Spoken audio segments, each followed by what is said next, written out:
the 11 o'clock update, and I heard that on the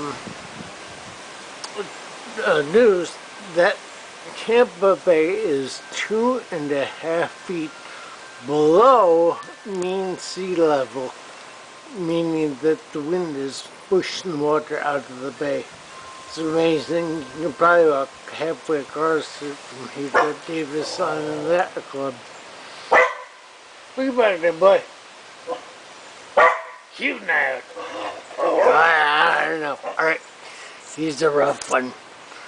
Say hi, Boo. Hey, Boo. Say hi. Alright. Alright. See you in an hour.